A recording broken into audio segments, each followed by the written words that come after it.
Thank you very much. So my title is The Best of Times or the Worst of Times. Now, of course, this echoes Charles Dickens' A Tale of Two Cities, which is set in the time of the French Revolution. The current world scene isn't quite as turbulent as the years following that great upheaval, but there's still a widespread sense that the world order we have known for decades is crumbling before our eyes. I want to consider if that view is warranted and suggest what might explain it. I'm going to argue the United States is in fact responsible for a lot of what has gone wrong in recent years, not all of it, but a lot, and that those failures helped bring Donald Trump to the presidency. I'm then going to consider what Trump has done to fix it and explain why he is in fact making a bad situation worse. And I'll conclude with a few ideas about how we might do things a little differently. But let me start by considering if the present upheaval is really as bad as everyone says. Some of you probably saw the long interview between Bill Gates and my Harvard colleague Steven Pinker in the New York Times a few weeks ago, where both men argued that human beings are in fact far better off today than they used to be, and that all the doom and gloom we normally hear is really quite misleading. And to be fair, there's a lot to be said for that perspective. Compared to life in the Middle Ages, for example, our condition today looks pretty darn good. To be specific, the number of armed conflicts, wars, and annual battle deaths declined sharply from 1990 to about 2010, and are ticking up slightly since then, but still much lower than during the Cold War, and certainly much lower than earlier eras. The number of mass killings has also declined, despite obvious tragedies such as the Rwandan genocide. According to the United Nations Human Development Index, over the past 30 years, every region of the world has shown an increase in key indicators of human welfare. The death toll from major famines has plummeted. The number of people suffering from starvation or malnourishment has declined sharply. So has infant mortality and gender inequality. Technology and medicine continue to make remarkable strides. Over the past 3 decades, more than 1 billion people worldwide have been lifted out of extreme poverty. And until recently, the absolute number of democracies and the number of people living in a democracy was also rising. So those who argue we are in fact living in the best of times do have a case. But of course, some of their claims are somewhat sensitive to when you start counting. For example, the idea that violence is declining looks very convincing if you start in 1941. Because, of course, World War II was a high point, and we haven't had a great power conflict like that, fortunately, since. Second, it's not clear how much credit you would give the United States for some of those trends. For example, the decline in extreme poverty worldwide is heavily driven by the fact that there's been rapid economic growth in China and now India, and that's mostly their doing, not ours. And then lastly, and this is the sobering part, even if those long-term trends are largely positive, we could have done even better. The world might be better off than it used to be, but a lot worse than it could have been. And that's, again, the bad news. The world we live in today is a lot worse than the world we expected to be living in when the Cold War ended. You all remember what we thought back then. We had won the Cold War. We had supposedly reached the end of history. Public intellectuals like Frank Fukuyama and Thomas Friedman were telling us that the American model of market-based liberal democracy was really the only one that would work in a globalized era. This was the famous unipolar moment. The world was converging towards us. The wind was at our back. Our only problems were a few pesky dictators like Gaddafi or Milosevic or Saddam Hussein who hadn't gotten the memo. Back in 1993, we were on good terms with all the major powers, including Russia and China.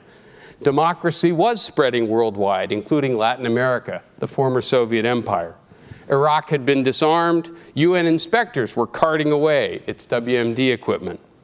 Iran had exactly 0 nuclear centrifuges operating, and the 1994 agreed framework appeared to cap North Korea's nuclear program as well.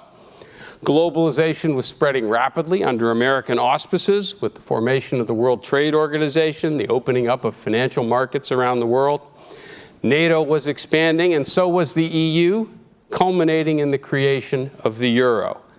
Finally, the Oslo Accords created genuine hopes we would finally reach an elusive peace in the Middle East. Now, given all that, it's not surprising that lots and lots of smart people believed we were entering a new era of peace and prosperity, all under the benevolent leadership of the mighty United States. Now consider the world we're in today. China's power has grown steadily. It is now openly seen as a major long-term rival or peer competitor. Russia has seized Crimea, interfered in several other states, and our relationship with Moscow is now worse than at any time since the Cold War. Not surprisingly, Moscow and Beijing are cooperating in various ways to try and keep the United States in check. Democracy is in retreat worldwide. According to Freedom House, quote, democracy faced its most serious crisis in decades in 2017 as its basic tenets came under attack around the world. 71 countries suffered net declines in political rights and civil liberties, only 35 registered gains. This marked the 12th consecutive year of decline in global freedom. Even more remarkably, last year, the Economist Intelligence Unit's annual democracy index downgraded the United States from a full to a flawed democracy. Since '93, North Korea, India, and Pakistan have all tested nuclear weapons. Iran went from 0 centrifuges 25 years ago to 19,000 in 2015 before signing the nuclear deal. And it is now essentially a latent nuclear power with the ability to get a nuclear bomb if it ever wants one. Repeated attempts to broker an Israeli-Palestinian peace were humiliating failures. The number of Israeli settlers has tripled since 1993, and the two-state solution sought by 3 U.S. presidents is farther away than ever. We were attacked at home on September 11th, and we responded by invading Afghanistan, then Iraq, and launching a global war on terror. None of those projects turned out well, and the United States is still fighting in more than half a dozen countries with no end in sight. Meanwhile, the rest of the Middle East is in flames, and American interference helped create failed states in Libya and Yemen and Syria as well. The 2008 financial crisis began here in the United States, puncturing the myth that Wall Street and the U.S. Treasury were better at running a modern economy than anyone else. And one further consequence of that was the euro crisis, which has seriously damaged the European Union as well. So back in 2016, when a man named Donald Trump said American foreign policy is, quote, a complete and total disaster, and when he accused the foreign policy establishment of being out of touch and unaccountable, a lot of people around the country nodded their heads in agreement. So what had gone wrong here? Well, American foreign policy isn't responsible for all of those unfortunate trends, but we had a big hand in a lot of them. In particular, I would argue those setbacks are the result of the broad strategy we have followed ever since the end of the Cold War, a strategy one might call liberal hegemony. The strategy is liberal not in the sense of being left-wing, but because it seeks to use American power to defend and spread the traditional liberal principles of individual freedom, rule of law, democratic governance, market-based economics. The strategy is one of hegemony, because it sees the United States as the indispensable power that is uniquely qualified to bring those political principles to other countries and to bring other states into a web of alliances and institutions designed and led by the United States. But notice, it's a highly revisionist grand strategy. Instead of defending our own territory, upholding the balance of power in key strategic regions, liberal hegemony seeks to spread democracy and markets around the world peacefully if possible, but if necessary by force. It further assumes the United States has the right, the responsibility, and the wisdom to manage local politics almost anywhere. Now, since the end of the Cold War, that basic approach has commanded a consensus in both political parties, inside the Defense Department, inside the State Department, and inside the intelligence services. And of course, in most of the think tanks and foreign policy organizations in Washington. Why? In part because the people in all of those institutions share these basic ideals, but also, of course, because this very ambitious strategy enhances their power and status and gives them plenty to do. Unfortunately, the strategy is fundamentally flawed. For starters, it expanded the number of places that the United States was committed to defend, but it didn't increase the resources available to defend it. Because, of course, some of the places we were now promising to protect were weak and vulnerable, and wealthy American allies continued to free ride. In fact, by 2016, the end of the Obama administration, the United States was formally committed to defending more states than at any time in its entire history. Second, spreading liberal values, while good as an ideal, inevitably threatened non-democratic regimes. They naturally began to look for ways to thwart us. Expanding NATO into Eastern Europe poisoned our relationship with Russia. Toppling Saddam and then Gaddafi gave North Korea and Iran even more reason to seek weapons of mass destruction. Third, this strategy assumes we know how to create a democracy in the wake of regime change. But the past 25 years has proven that we don't, and we don't seem to be getting any better with practice. Instead, regime change leads to failed states or costly military occupations, or both, triggering local resistance and sometimes inspiring terrorism. Fourth, opening and expanding global markets did produce genuine benefits for us and for others, but Wall Street did better than Main Street did. Inequality rose dramatically, and the global financial system, as we learned in 2008, became more delicate. Fifth, our dominant position led the United States to downgrade diplomacy in favor of economic sanctions or the direct use of force. We forgot that reaching agreements that will actually last requires some degree of give and take, because our opponents have interests too.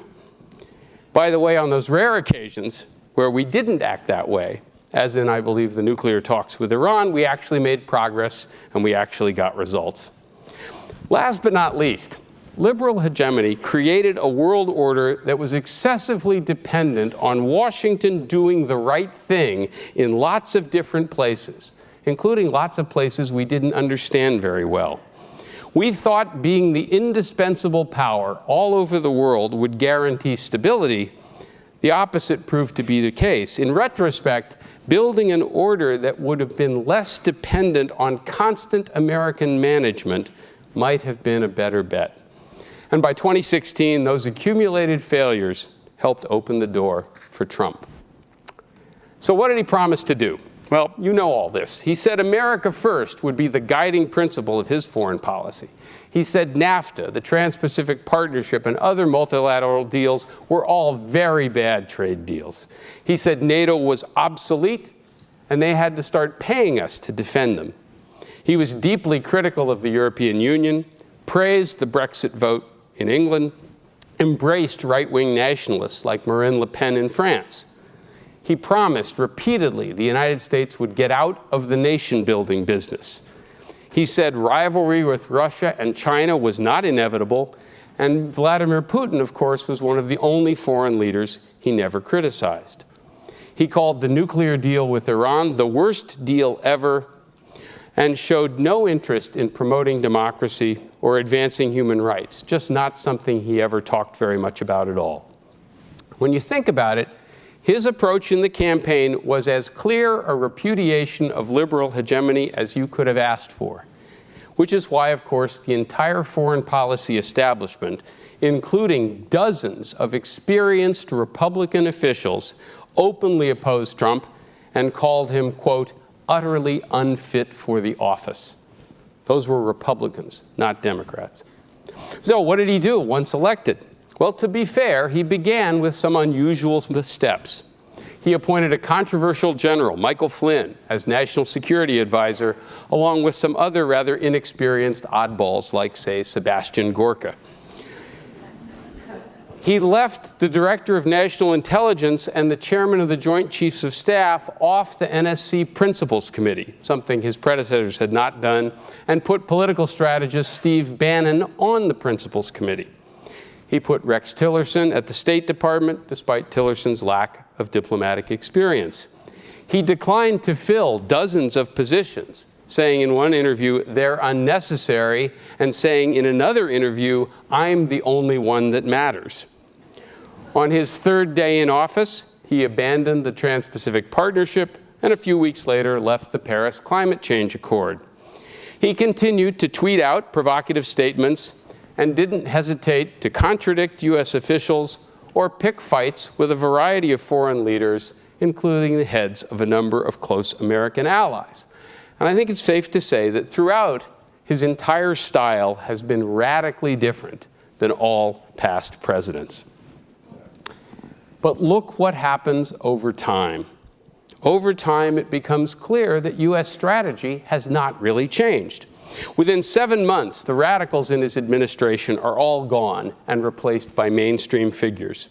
The American commitment to NATO has now been reaffirmed repeatedly under President Trump.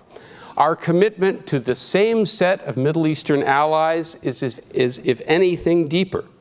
There has been lots of bluster and saber-rattling towards North Korea, but like his predecessors, he seems to be being reluctantly dragged back towards some kind of diplomacy.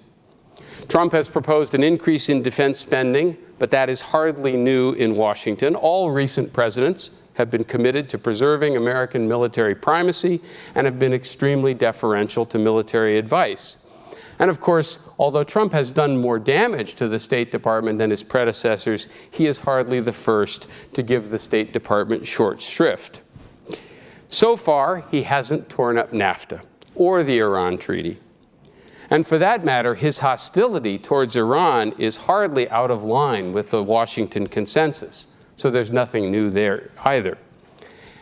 I would even argue that Trump's decision to recognize Jerusalem as Israel's capital is not a radical departure either. It's a difference, but it's not a radical shift. Critics say it hurts the peace process, to which I would respond, what peace process? The two-state solution is on life support, if not completely flatlined, and it is not exactly headline news in 2018 to learn that the United States is firmly in Israel's corner and is not going to use its influence to produce a lasting settlement. All Trump did was remove the last pretense that the United States is even-handed. Finally, he has paid less rhetorical attention to democracy promotion, nation building, and human rights, but the differences here are not as profound as you might think. Just like President Obama, he bowed to military pressure and agreed to increase U.S. troop levels in Afghanistan. And no matter how often he has denied it, we are still doing nation building there, still doing nation building on his watch.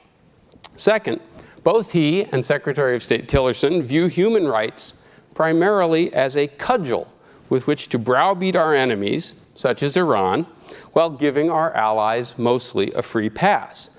Now, admitting this openly isn't all that clever, but this is, in fact, what past American presidents have done too, including Clinton, Bush, and Obama. They criticized our adversaries for human rights violations, and they tended to look the other way when our friends did the same thing.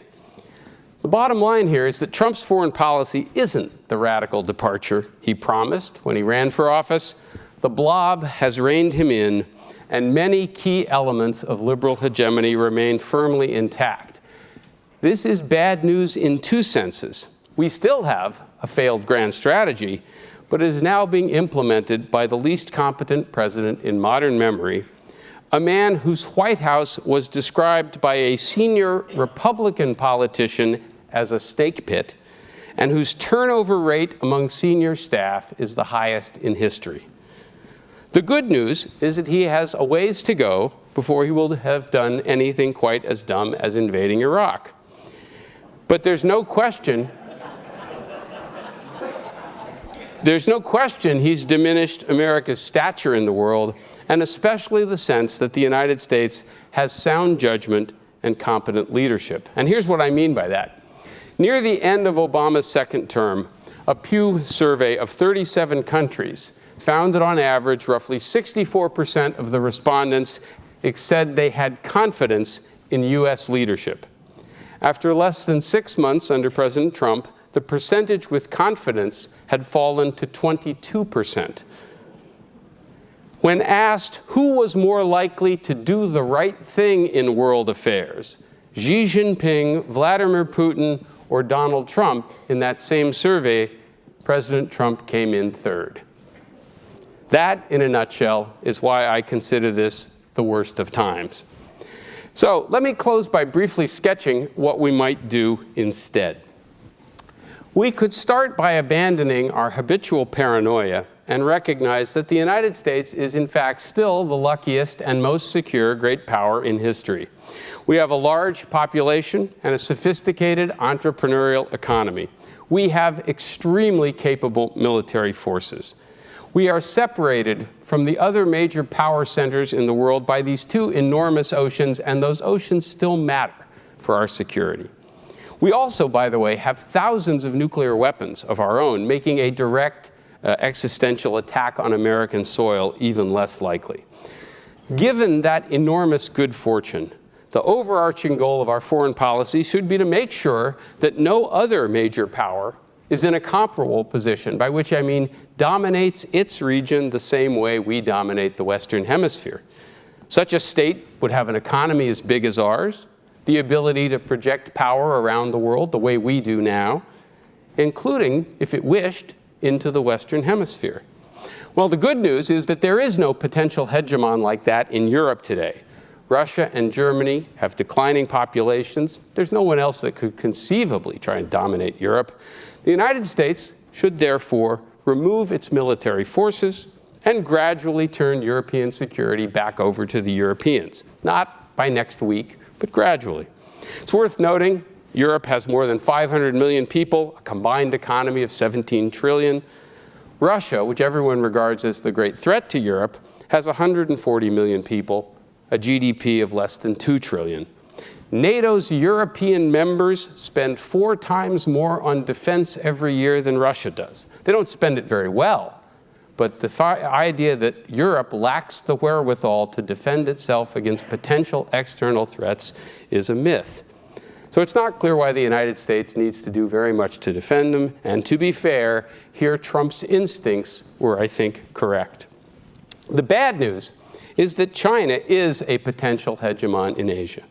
Ideally, the United States would let local powers contain it, manage it, keep it preoccupied, but they may not be able to do that without a fair bit of U.S. help. Here, the United States probably has to take a lead in coordinating a balancing coalition, and that will be an extremely complicated diplomatic, economic, and to some degree military effort.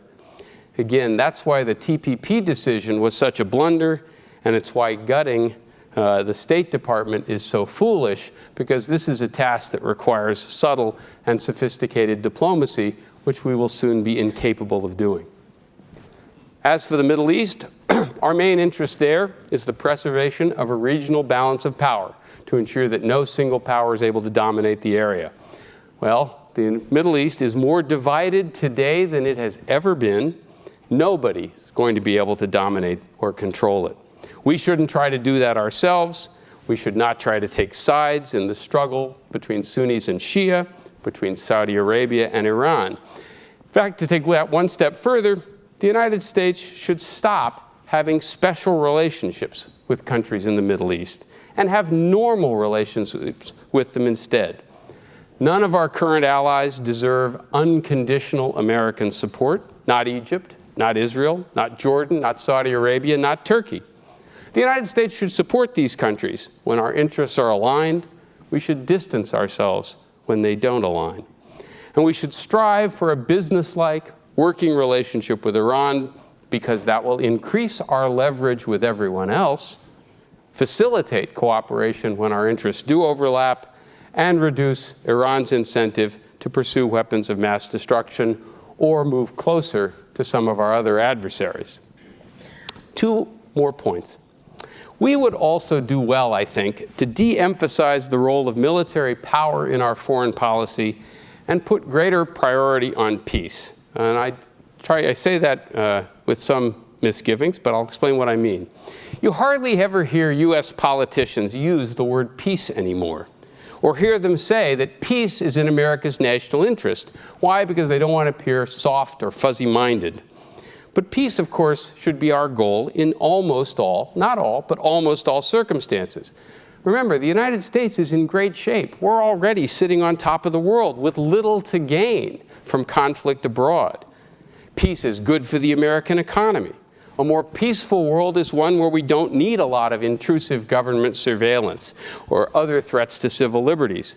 Peacetime tends to elevate people who are skilled at promoting human welfare. Warfare tends to elevate those who are good at using violence, who stand to gain from the hatred of others, the very people who naturally become warlords, terrorists, or dictators. And finally, peace is morally preferable. War creates an enormous amount of human suffering.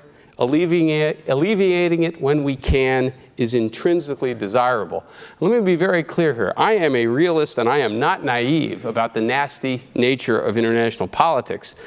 But in my view, from a hard-headed, selfish, unsentimental, realist perspective, peace is in America's interest, and our leaders should not hesitate to say so.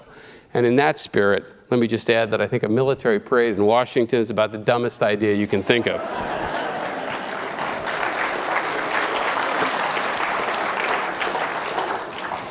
One last point.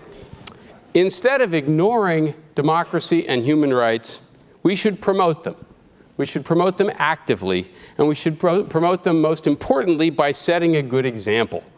Spreading democracy via regime change does not work. Creating a society others would want to emulate would be good for us here at home and good for others too. And needless to say, there are no shortage of problems that need urgent attention back home. The tragic irony in all of this is that the American people would almost certainly support a more realistic foreign policy.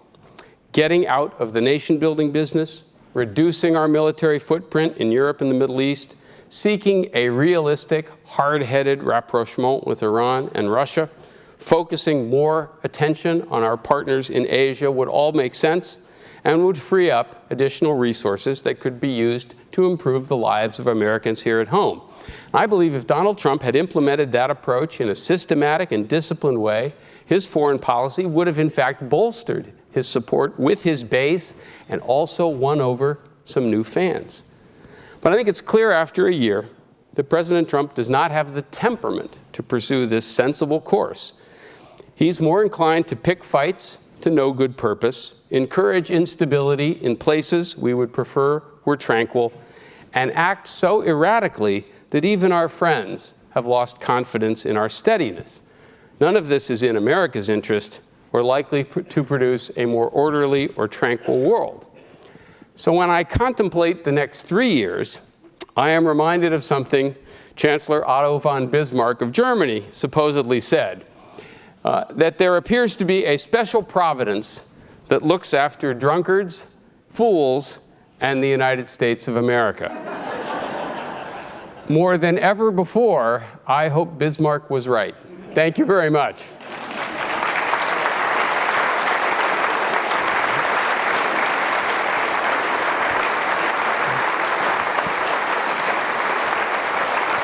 Thank you. Let me try to backtrack a little bit, Steve, and get you to talk a little bit more about where we stand today. It does seem to me that Donald Trump touched something. And I think you made reference to that in what you had to say. He has touched something. People have heard something that he said, and it had something to do with nation building and not doing it. It had something to do with overcommitment and not doing it. It had something to do with taking care of America first.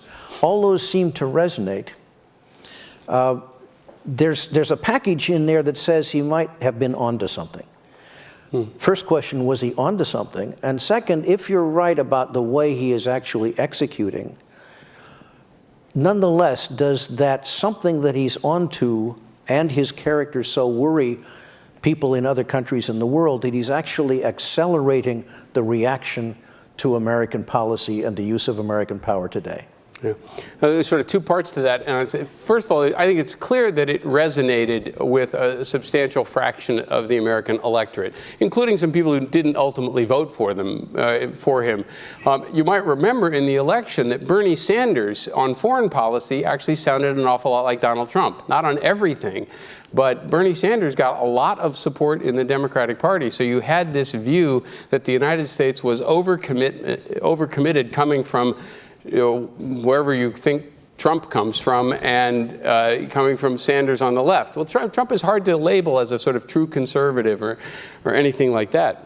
So that view was out there. I think in April 2016, there was a poll done here in the United States, also I think by Pew. Something like 57% of the people that were asked, so roughly 50% of the American electorate, said they thought the United States should concentrate on its own problems first and let other countries get along as best they can. 57% agreed with that. I think something like 27% disagreed with that.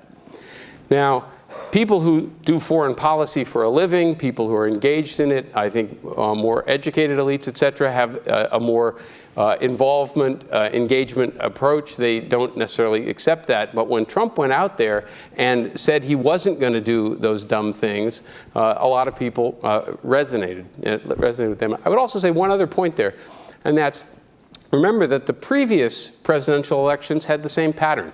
Bill Clinton, what was his slogan? It's the economy, stupid. And he was running against George Herbert Walker Bush, a great foreign policy president.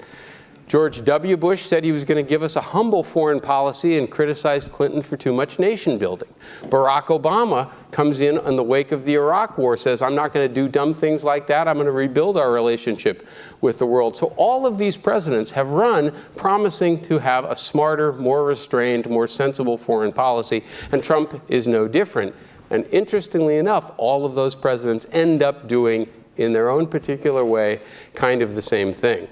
Where I think Trump is different, first of all, apart from the sort of erratic nature of the decision-making and the hollowing out of a lot of these institutions, like the State Department most notably, is the sheer unpredictability.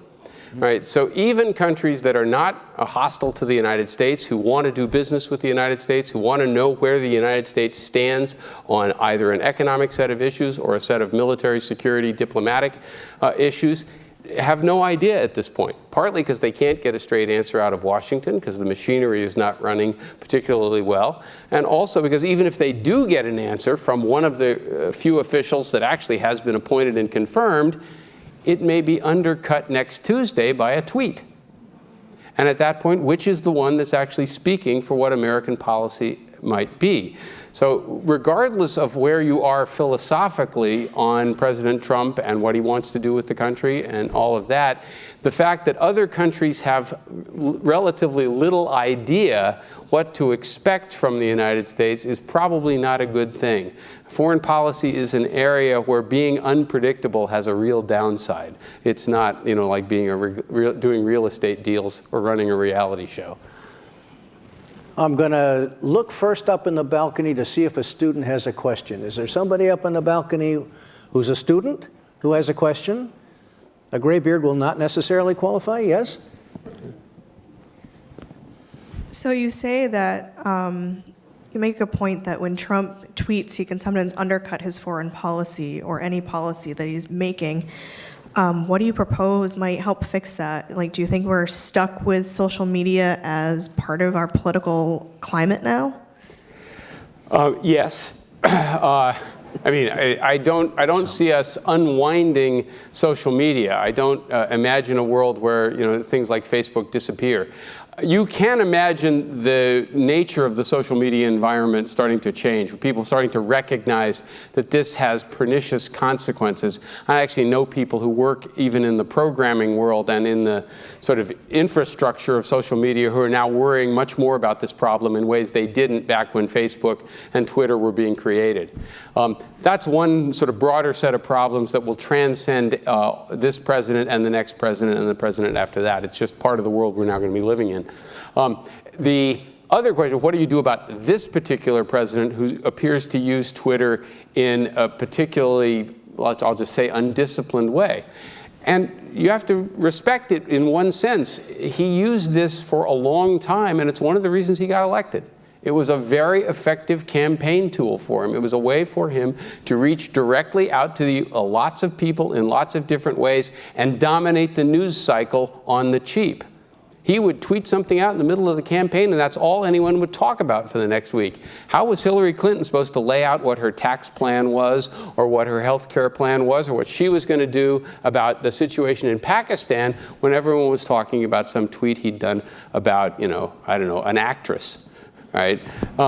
And that's a particular president's use of this. I don't think that's going to change because this has been part of his modus operandi all along. We have a question down here. Please stand, and by the way, when you do, I should have said this before. When you stand, just tell us your name and where you live. I'm Charles Graham from Camden.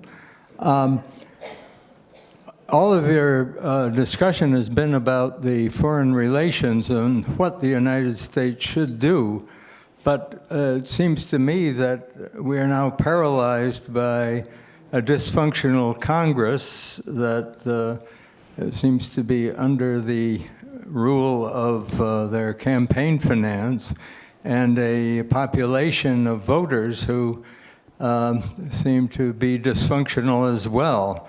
Do you see any hope for this foreign policy changes given these two facts? In the short term, no. And if I'm asked sort of what worries me the most about the condition of the country these days, I never say some cunning set of foreign adversaries whose clever stratagems will be outwitting us and putting us in peril.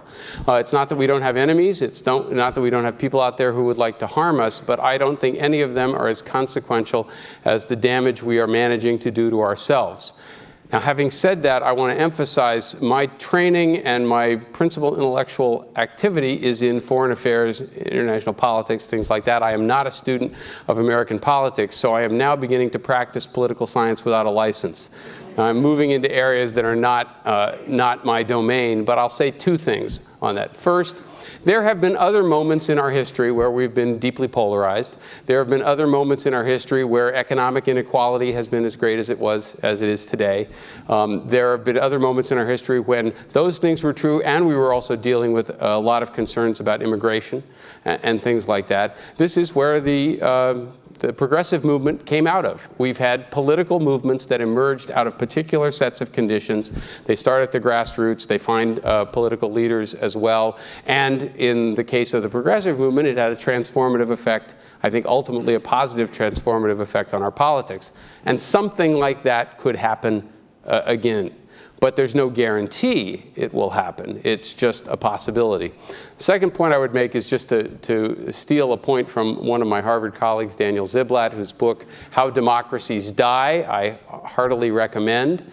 And one of the things he points out is that what makes a democracy work isn't just the Constitution, isn't just reliable electoral machines and things like that, counting the votes properly, having good laws and decent lawyers. What makes democracy work is also what he calls the soft guardrails of democracy, the informal norms that we practice that aren't part of the formal rules. They are the informal norms that say when there's a year to go in a president's last year and he nominates someone for the Supreme Court, that person actually gets a vote and probably gets confirmed if they're qualified. That's the way we've always done it in the past. We didn't do it this past time around, and that's a violation of one of those informal norms. It's the idea that you compromise occasionally, that when you're in power, you don't try to ram everything through that you can possibly get. Those are informal norms. There's nothing written in the Constitution that says it has to be that way. And if we don't start rebuilding and restoring some of those, then I think we're going to see the problems we're having today get worse. We have a question from remote location.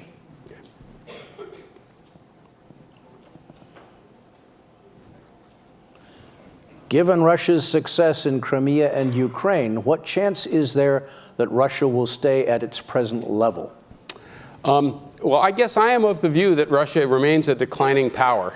And for those of you who are racing out to buy the latest Russian iPhone, the latest Russian smartphone. Maybe I'm wrong, but this is a country that's population is getting older, its population is getting smaller. It's heavily dependent upon raw materials exports, oil and gas for income, and the long-term prospects for oil and gas do not look bright. Price is going to go down over time for a whole variety of reasons. So all of this is bad.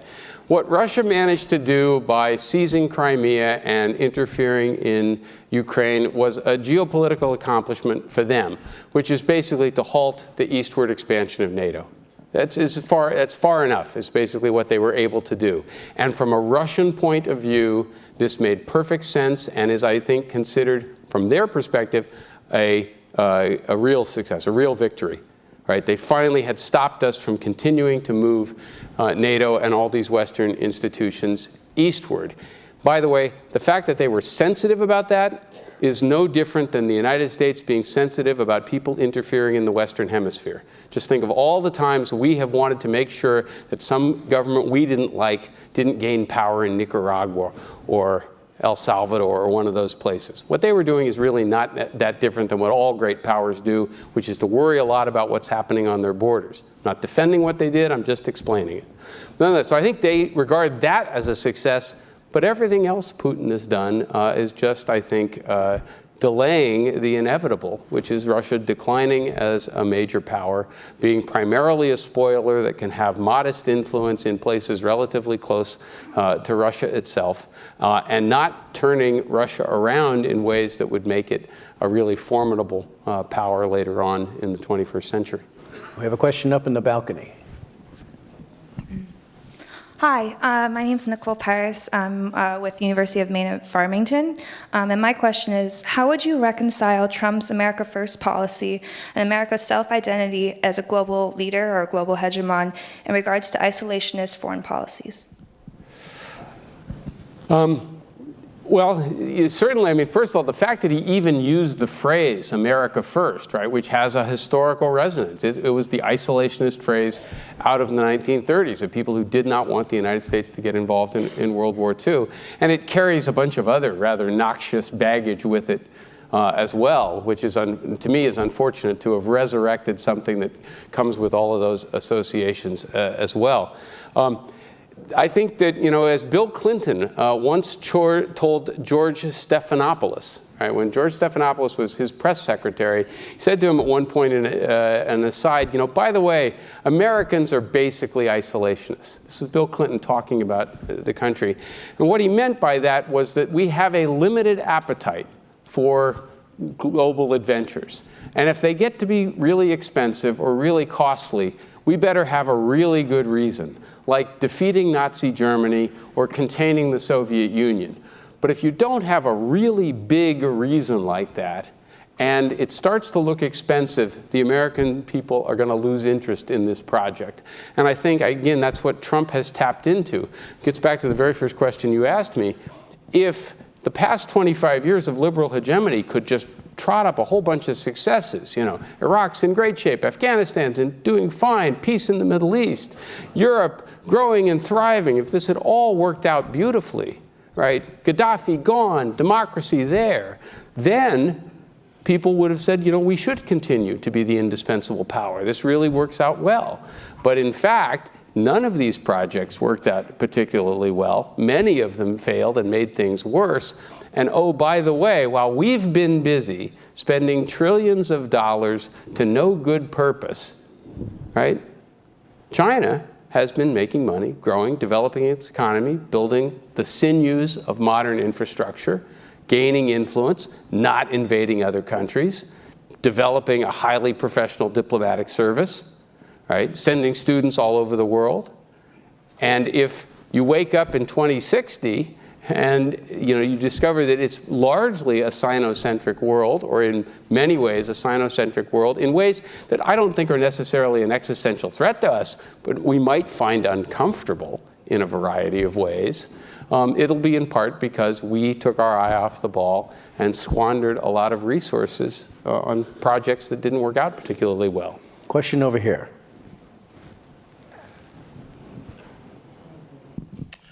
Jim Matlack from Rockport.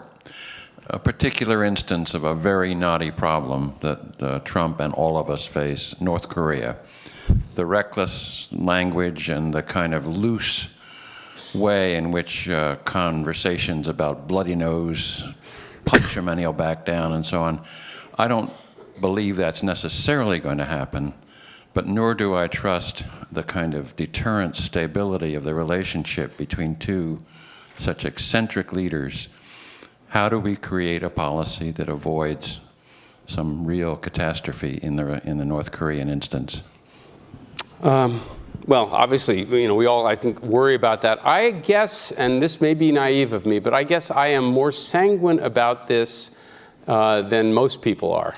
And I'm more sanguine about it because it seems to me the circumstances there do not afford any real military options. This is something the Secretary of Defense Mattis has said on a number of occasions. There are just no attractive military options for dealing with North Korea.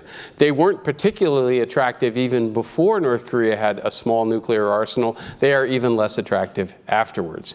And this is why, as I said in my formal remarks, I believe that Trump has been somewhat reluctantly sort of dragged back towards diplomacy. You know, at one point he tweeted that Tillerson was wasting his time trying to get a diplomatic process. That's the kind of confidence your Secretary of State really wants to hear.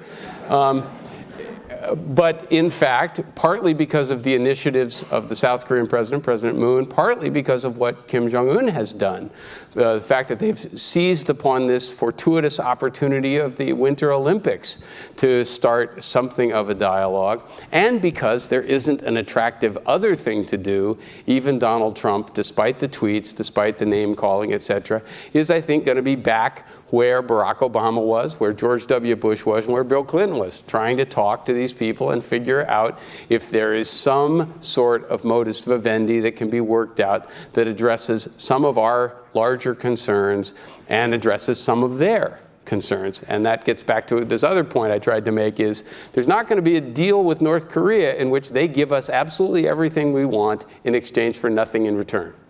It's just not going to happen that way. It's not the way diplomacy works, even with a country that's substantially weaker than we are.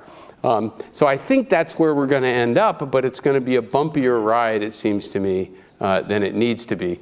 Just one final little footnote in there. There is this proposal you occasionally hear about, the sort of bloody nose idea that, well, we have to go show them we're willing to use force by blowing something up. And I could think of different things you might do and ways you might try to orchestrate it. This is a very tricky thing to pull off because you have to do it in such a way that doesn't prompt an attack or a retaliation on South Korea. And I don't mean even a big retaliation, just some retaliation, which of course does enormous harm to our alliance with South Korea, doesn't alarm the Chinese, right? Doesn't cause something even bigger to spread and escalate. And if I thought you had the A-team in running this operation, right? If you told me that, you know, Colin Powell, Brent Scowcroft, the elder President Bush were in charge, they were going to try and put something like this together, I'd still think it was a bad idea, but I think they might have a chance of pulling this one off.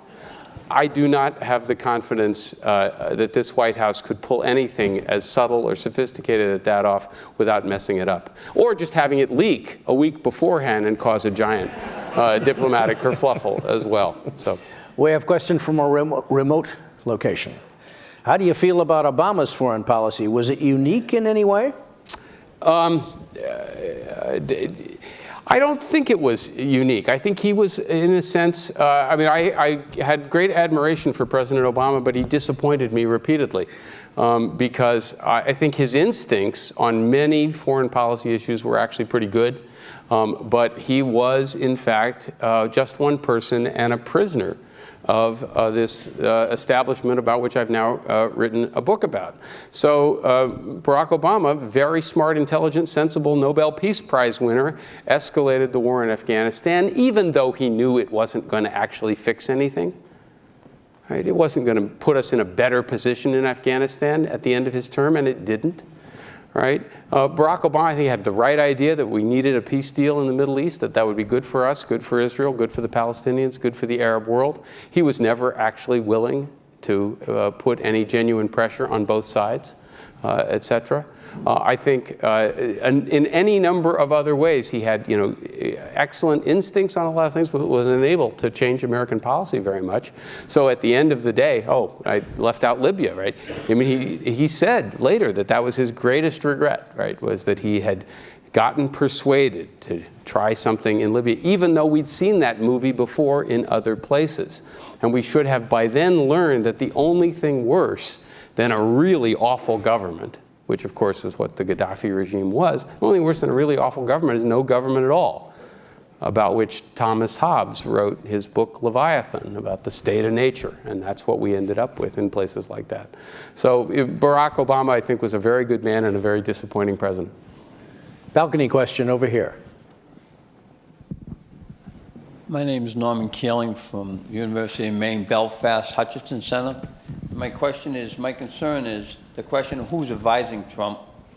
Could you hold the mic up, please, to your mouth so we can hear you? I'm sorry. My concern is the question, who is advising Trump?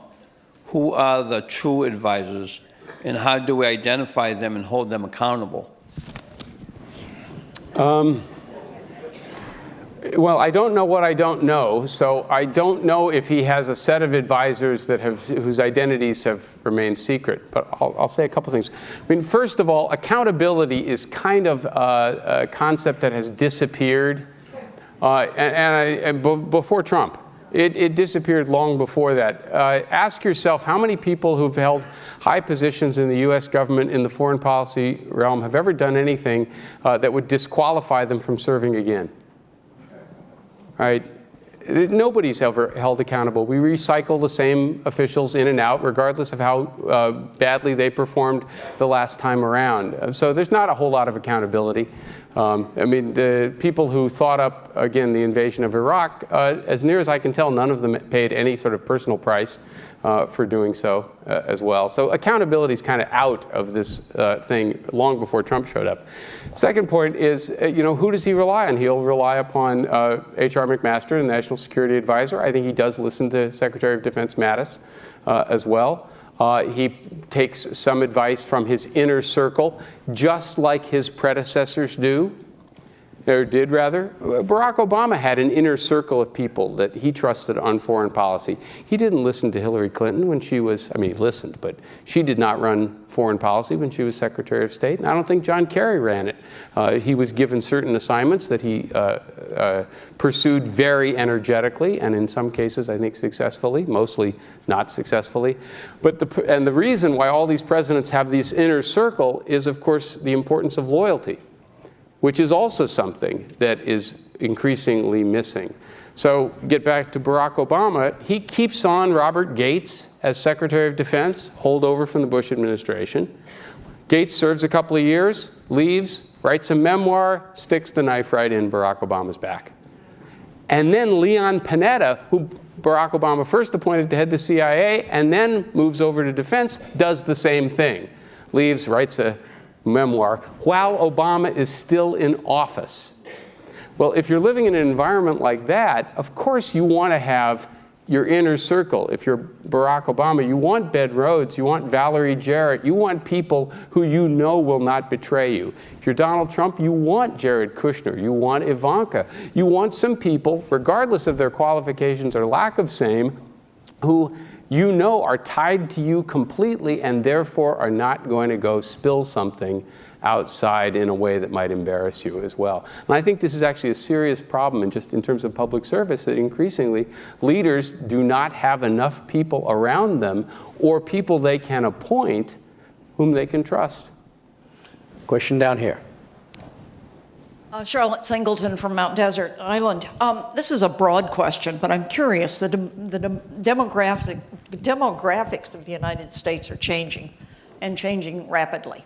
What do you think, or will this affect foreign policy in the future? That is in terms of relationships, but also in terms of the formulation of foreign policy. Well, one of the things that I think has happened, and I see it teaching at the Kennedy School, and you see it when you go to Washington and you go through different agencies, of course, is it is not the sort of white Anglo-Saxon Protestant elite that you might have envisioned from a bygone generation running foreign policy. It looks like America, which I think is a wonderful thing, and my students reflect that too. That's going to change things, I think, a little bit, because you are going to get some broader perspectives. I don't have anything profound to say about this, except to say that I think this will over time further erode the sort of reflexive sense we have that Europe is our point of origin, and that the transatlantic community is this deep, integral, organic thing, because the United States was, founded primarily by people who fled Europe and came here, and that many Americans could trace their ancestry pretty closely back there. Well, as we have more people coming from Latin America and more people coming from Asia and other parts of the world to the United States, that sense of a sort of organic tie to Europe that people had because their grandfather came from Denmark, true in my case. Their father fled Hungary or whatever. I think that's going to erode. It won't disappear. It won't be completely gone, and the history, the historical and institutional and cultural links will still be there. But in a sense, we are going to be a more cosmopolitan country, and that is going to encourage a more cosmopolitan outlook on the rest of the world, I hope. We have a remote question. What do you think about Niall Ferguson's suggestion that the U.S. devote more resources to liberal imperialism? Not much. Next question. We have a question over here. I'm going to take that as an answer. Hi, I'm Jerry Isom from Philadelphia. I just have a quick question. At what time have we had the kind of foreign policy that you would be supportive of, and why? My two favorite, well, first of all, I'll say three periods. I think American foreign policy from, with the exception of the War of 1812, a silly little blunder, American foreign policy for the first 120 years of the country was actually pretty sensible. We stayed out of trouble, and we concentrated on expanding across North America and building a great economy here, and that was the right strategy for that period. It's not necessarily the right strategy today, but that was not bad, not bad. In the more modern period, three presidents I think actually did foreign policy pretty well. I think Roosevelt, whatever you think of him one way or the other, his handling of foreign policy and his handling of World War II was actually pretty good. Not perfect. You could argue he was too naive in certain respects. Obviously should have explained the job to Truman before he died, a few things like that. But as I have gone back and considered Roosevelt's handling of world affairs from, say, 1935 onward in a period of enormous challenge, my God, it's pretty good. Second, I think Truman, oddly enough, the Truman era looks awfully good in retrospect because, again, they're dealing with a totally new world. All right, we're now in a bipolar era. They're dealing with the breakdown of relations with the Soviet Union. They have to develop the strategy of containment, things like NATO, the Bretton Woods economic institutions. They have to create the post-war liberal order, and they have to do it all on the fly. And they don't do everything perfectly. They make some mistakes, but boy, they did a remarkably good job in challenging circumstances. And then finally, my sort of honorable mention is Bush 41, who I think also is dealing with a world that nobody anticipated. Right? We thought we might win the Cold War. Nobody knew when, nobody knew how, nobody knew exactly what form that might take. And to deal simultaneously with the breakup of the Soviet Union, the reunification of Germany, and eventually the first Gulf War, and to get all of those basically right, not perfectly, but basically right in unusual circumstances, I think that's a combination of foreign policy and diplomacy and foresight that's unusual. And those are my three favorite. Up here on the balcony. Hi, my name is John. I'm from New Jersey, but I currently go to the University of Maine at Orono. And my question is about the Iran deal. And you kind of at both times suggested it was good. and that it was a give and take, something that the current establishment isn't in favor of, but you also suggest that it did come from the establishment. So my question is that a sign that the establishment was starting to get it needed to change?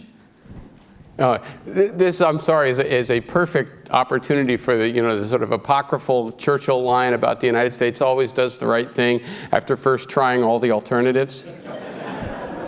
So in the case of the Iran deal, we had for many years under both the Bush administration and the Obama administration, for the most part, adopted a position towards Iran, and I'm oversimplifying a little bit. Our position towards Iran and its nuclear program was first you stop doing all the things we don't like. Give us pretty much everything we ask for, and then we're perfectly happy, once you've done that, to talk about anything that might be on your agenda. And by the way, the thing we want from you is to get rid of your enrichment capacity and never have the capacity to control the full nuclear fuel cycle, something Iran was entitled to as a signatory of the NPT, even though they had cheated on it. Not surprisingly, that position got us nowhere, and every year Iran just kept adding more centrifuges because we were making no progress. And it was only when the Obama administration finally, I think 2013, relaxed that condition, coinciding, by the way, with the election of a more moderate Iranian president, that we began to make some progress on that particular deal. So having tried the alternative, we finally sort of realized if we're going to get anywhere, we're going to have to be a little bit more flexible, a little bit more creative. The tragedy from an American perspective is I believe we could have gotten a deal with Iran much earlier and had them capped at a much lower level of enrichment capacity if we had been willing to take a more flexible position in 04, 05, 06, 07. All right, we've reached the lightning round because we only have a couple of minutes left here. We have one remote that we'll put up. Can peace spread in the Middle East if the U.S. withdraws from military conflict and attempts to lead by example? I wish I could say yes to that question, but I don't think that's true. I think there are enough indigenous sources of conflict and rivalry in the Middle East that even if the United States were fully disengaged, countries there would still be deeply suspicious, and some of the troubles we're seeing in places like Syria and between the Kurds and the Turks and Iran and Saudi Arabia and in Yemen would still be going on. Real quick one over here. From Acton, Massachusetts. Back to Donald Trump and his tweets and his advisors for a second. I wonder if you have any sense at all that there is method behind the behavior, the old Nixon-Kissinger game of he's erratic. Just wondering if there's any of that going on. Yeah, well, then so Trump has said occasionally that he likes to be unpredictable. He thinks that's good. And there is this line once associated with Nixon that he wanted adversaries, I think in this case the North Vietnamese, to think he was a little crazy because then they might worry about stuff he might do. I see no sign that that's getting him anywhere, right, or is likely to get him anywhere. I guess I'm more of the speak softly and carry a big stick, and you don't have to use the big stick very often, but you don't threaten to use it unless you really mean it. Because the other problem is that after a year or two of this kind of tweeting, when nothing actually ever happens, he's just calling names, then it's the boy who cried wolf problem, and you worry that eventually you get to a point where no one's taking those damn tweets seriously anymore, except people on Fox News. And then he's got to do something he didn't really want to have to do to teach everybody he meant business all along. Just not an intelligent way for a great power to behave. Right. This is the last question in overtime over here on the right. John Kelly, Yarmouth, Maine. When Trump was elected, I told my children, it's not going to last long, and he can't do irreparable harm. I'm not so sure that I was correct. The judiciary is all changing. You're in overtime, so if you can leap to the question, that would be great. That's my question. Is he doing irreparable harm? I am by nature an optimist, so I don't think anything is irreparable. But as I indicated in response to one of the other questions, I am actually more concerned about the unraveling of sort of the fabric of our democracy, which didn't begin with Trump, but I think he has exacerbated and accelerated. And we're going to have to find, through a mechanism I wish I could specify, a way to start reweaving that fabric in ways that are sort of, tougher and more lasting. But I wish I could give you a good advice. Contribute to the right candidates and vote for the right people, however you see that. Vote. Thank you. Thank you. You're good at this. You had a